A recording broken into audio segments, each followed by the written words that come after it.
Điểm với thủ kèo 6-4.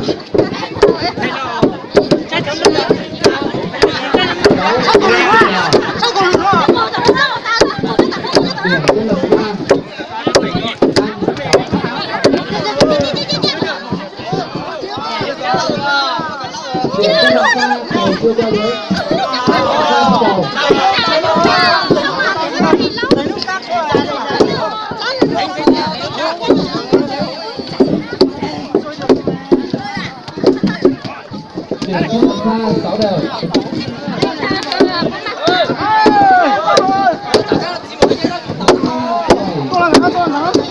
Con chụp ảnh đó đi.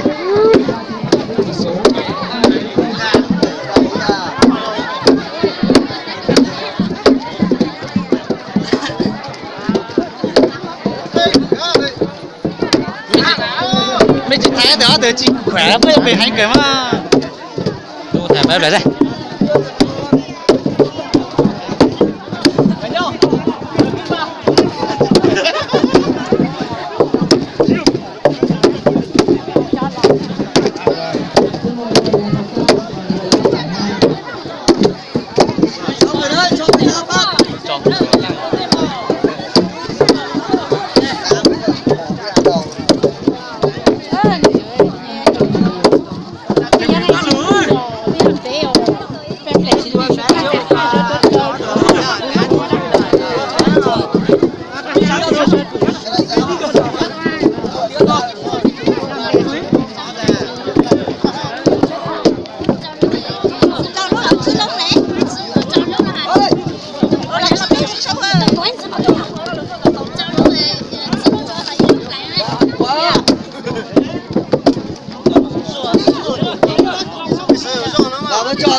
Bà đưa cái đàm hộ cho. Nhiều nữa.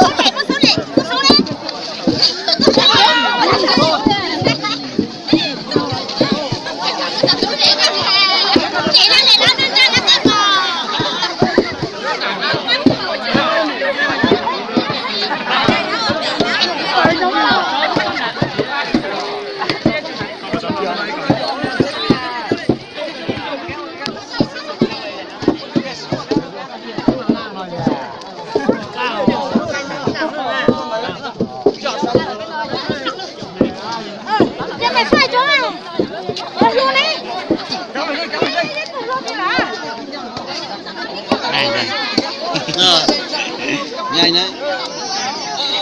Bánh như dẻo ấy nhỉ. Đoạn này rượu.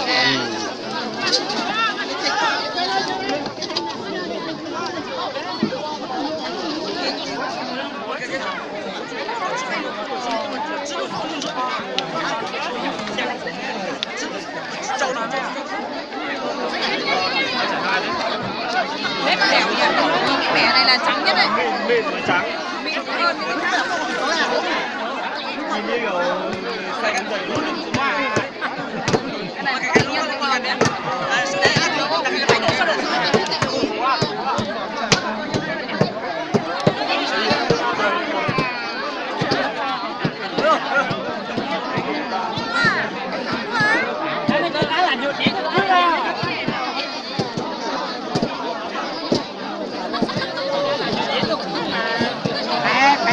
cái đi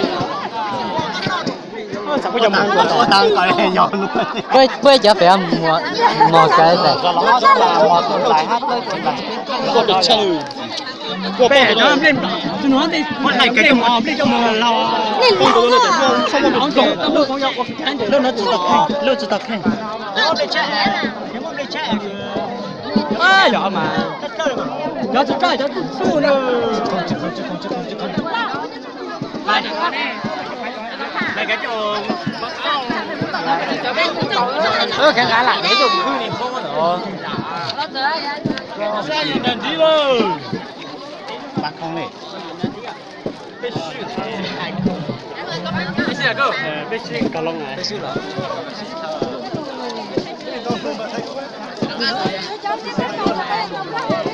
mình chỉ sao đá bữa giờ đánh ở hè tôi hè nó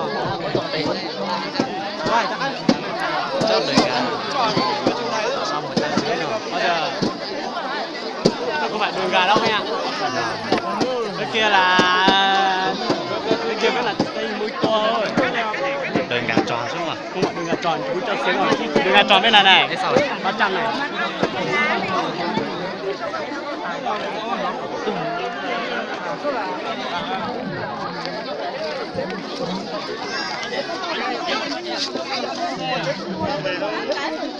đi thì nó ngon này giờ